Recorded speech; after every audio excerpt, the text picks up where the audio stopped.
You know that feeling, right? You're hyped for a game, counting down the days, and then bam, the delay hits. It happens.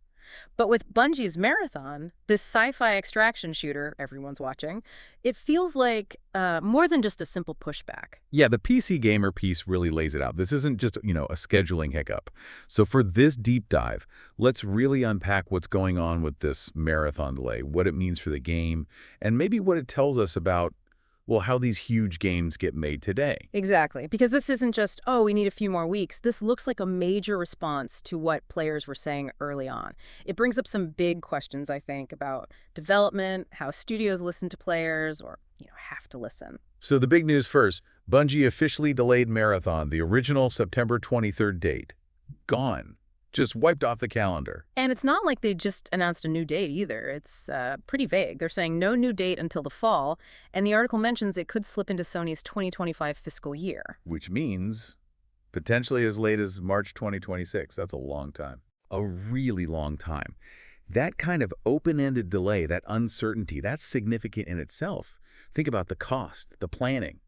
For Bungie and Sony, deciding to potentially add another year, maybe more, that's a huge financial decision. It suggests launching now was seen as the bigger risk. Okay, but why? Is it just bugs, or is it something deeper? PlayStation Studios head Herman Hulst said the alpha test feedback was varied. And Bungie's statement was pretty direct, too. We need more time to craft Marathon into the game that truly reflects your passion. Varied is often, let's be honest, diplomatic language in these situations. Give me the core idea wasn't landing, or maybe the gameplay loop just wasn't clicking for enough people. So this delay isn't just polish, it suggests maybe some foundational parts weren't quite right. And it really highlights how much weight that early player feedback now carries. It forced a major rethink. Right. And when they talk about needing this time to calibrate and focus for a game presumably pretty far along, what does that actually mean? Are we talking small tweaks or bigger? The article lists a whole bunch of stuff Bungie's looking at now, improving survival under pressure, the lore, endgame stuff, and even Bungie's genre-defining FPS combat. That one jumped out at me. Me too. Because if you're Bungie, known for how your games feel Halo Destiny, and you're working on the core FPS combat this late, it suggests that maybe that signature feel wasn't quite there yet. Which is, wow, a huge thing to tackle now. The report basically implies pretty much everything is getting another look. It's a massive undertaking this deep in. They're also talking better graphics, is a darker tone, which is interesting, and making it better for solo players or duos. But the real surprise, maybe, is adding proximity chat. Didn't Bungie specifically say they weren't doing that because of potential toxicity? They did.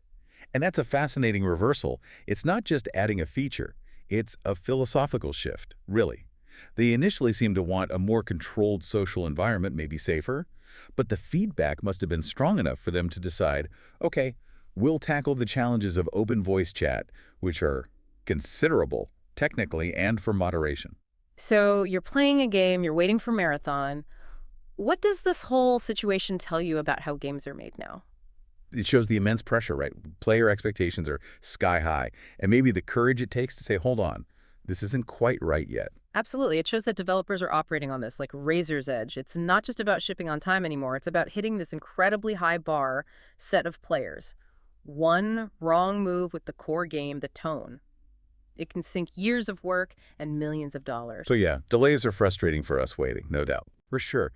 But maybe this shows a real commitment to getting it right, and honestly, it shows the incredible power your feedback, player passion actually has.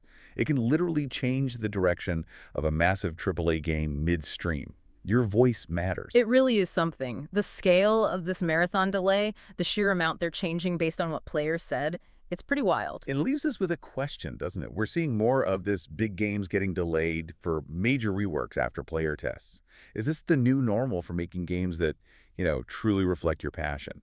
Or is it a sign of deeper struggles in the industry to manage these massive projects and expectations? Something to think about maybe until our next deep dive.